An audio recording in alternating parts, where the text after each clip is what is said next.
ಮಹಾರಾಷ್ಟ್ರದಲ್ಲಿ ಇವತ್ತು ಸ್ಥಳೀಯ ಸಂಸ್ಥೆಯ ಚುನಾವಣೆಗೆ ಸಂಬಂಧಪಟ್ಟಂತೆ ಬಹಳ ಇಂಪಾರ್ಟೆಂಟ್ ಡೇ ಅಲ್ಲಿನ ರಾಜಕಾರಣಿಗಳಿಗೆ. ಯಾಕಂದ್ರೆ ಫಲಿತಾಂಶ ಹೊರಬೀಳಲಿಕ್ಕಿದೆ. ದೇಶದ ಶ್ರೀಮಂತ ಪಾಲಿಕೆ ಯಾವ್ದು ಕೇಳಿದ್ರೆ ಎಲ್ಲರೂ ಕಣ್ಮುಚ್ಕೊಂಡು ಹೇಳುವಂತಹ ಒಂದೇ ಒಂದು ಹೆಸರು, ಅದು ಮುಂಬೈ. ಯಾಕೆ ನಮಗೆ ಇಂಪಾರ್ಟೆಂಟ್ ಆಗುತ್ತೆ ಅನ್ನೋದನ್ನ ಕೂಡ ಹೇಳ್ತೀನಿ. ಅದಕ್ಕೆ ಮುಂಚೆ ಎಕ್ಸಿಟ್ ಪೋಲ್ಗಳು ಏನು ಹೇಳಿದ್ವು ಅನ್ನೋದ್ರ ಡೀಟೇಲ್ಸ್ ಇದು. ಎಕ್ಸಿಟ್ ಪೋಲ್ನಲ್ಲಿ ಬಿಜೆಪಿಗೆ ಬಹಳ ಪಾಸಿಟಿವ್ ಆದಂತಹ ಟ್ರೆಂಡ್ ಕಾಣಿಸಿತ್ತು. ಕಾಂಗ್ರೆಸ್ಗೆ ತೀರಾ ಆಘಾತವನ್ನ ಉಂಟು ಮಾಡಿತ್ತು. ಪೋಲ್ ಆಫ್ ಪೋಲ್ಸ್ನ ಡೀಟೇಲ್ಸ್ ನಾನು ಕೊಡ್ತಾ ಇರೋದು ನಿಮಗೆ. ಎಕ್ಸಿಟ್ ಪೋಲ್ಗಳಲ್ಲಿ ಬಿಜೆಪಿಗೆ ಅಧಿಕಾರ ಫಿಕ್ಸ್ ಅನ್ನುವಂತಹ ವಿಚಾರ. ಉದ್ಧವ್ ಠಾಕ್ರೆ, ರಾಜ್ ಠಾಕ್ರೆ ಒಂದಾದ್ರೂ ಕೂಡ ಶಿವಸೇನೆಗೆ ಬಯಸಿದ ಆಕ್ಸಿಜನ್ ಸಿಗಲ್ಲ, ಅವ್ರಿಗೆ ಗೆಲುವು ಸಿಗಲ್ಲ ಅಂತ. ಯಾಕಂದ್ರೆ 30 ವರ್ಷಗಳಲ್ಲಿ ಠಾಕ್ರೆ ಫ್ಯಾಮಿಲಿದೆ ಹಿಡಿತಾ ಇತ್ತು ಮುಂಬೈ ಪಾಲಿಕೆ ಮೇಲೆ. ಅದರಲ್ಲೂ ಈ ಠಾಕ್ರೆ ಸಹೋದರರಿದ್ದಾರಲ್ಲ, ರಾಜ್ ಠಾಕ್ರೆ ಮತ್ತು ಉದ್ಧವ್ ಠಾಕ್ರೆ, ಇವರು 20 ವರ್ಷಗಳ ತನಕ ಒಬ್ರನ್ನ ಕಂಡ್ರೆ ಇನ್ನೊಬ್ರಿಗೆ ಆಗ್ತಿರ್ಲಿಲ್ಲ. ಅವರು ಒಟ್ಟಿಗೆ ಬಂದಿದ್ರು.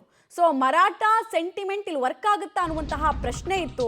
ಕಾಂಗ್ರೆಸ್ನ ಹಣೆ ಬರಹ ಏನಾಗುತ್ತೆ ಅನ್ನುವಂತಹ ಕುತೂಹಲ ಇತ್ತು. ಈ ಎಲ್ಲಾ ಪ್ರಶ್ನೆಗಳಿಗೆ ಉತ್ತರ ಇವತ್ತು ಮತದಾರರು ಆಲ್ರೆಡಿ ಬರೆದಿದ್ದಾರೆ. ಅದು ಪ್ರಕಟ ಆಗುತ್ತೆ. ಬೃಹನ್ ಮುಂಬೈ ಪಾಲಿಕೆಗೆ ಜಿದ್ದಾಜಿದ್ದಿನ ಹೋರಾಟ ಆಗಿತ್ತು. ದೇಶದ ಶ್ರೀಮಂತ ಪಾಲಿಕೆ. ಬಜೆಟ್ ಎಷ್ಟು ಅನ್ಕೊಂಡಿದ್ದೀರಾ? 74,500 ಕೋಟಿ ಬಜೆಟ್. ಎಷ್ಟೊಂದು ರಾಜ್ಯಗಳ ಬಜೆಟ್ಟೇ ಅಷ್ಟಿಲ್ಲ, ಅಷ್ಟು ರಿಚ್ಚು ಮುಂಬೈ ಪಾಲಿಕೆ ಅಂದ್ರೆ. ಹೀಗಾಗಿ ಅದರದ್ದು ಒಡೆಯ ಆಗೋದು ಯಾರು? ಸಹಜವಾಗಿ ರಾಜಕೀಯ ಪಕ್ಷಗಳು ಬಯಸಿದ್ವು, ನಮ್ಮ ಪಾಲಿಗೆ ದಕ್ಕಬೇಕು ಮೇಯರ್ ಹುದ್ದೆ ಅಂತ. ದೇಶದ ಶ್ರೀಮಂತ ಪಾಲಿಕೆಗೆ ಮೇಯರ್ ಆಗುವಂತಹ ಅವಕಾಶ ಈ ಬಾರಿ ಯಾರಿಗೆ ಸಿಗುತ್ತೆ?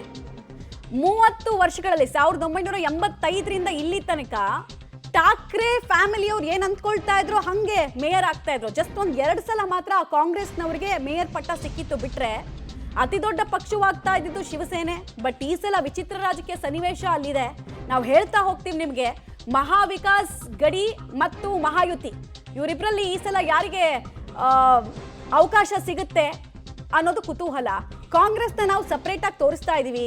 ಲೋಕಲ್ ಮುಂಬೈ ಫೈಟ್ ನಲ್ಲಿ ಟೋಟಲ್ ವಾರ್ಡ್ಗಳ ಸಂಖ್ಯೆನ ನಿಮಗೆ ಟಾಪ್ ಸ್ಲಗ್ ಅಲ್ಲಿ ತೋರಿಸ್ತಾ ಇದೀವಿ.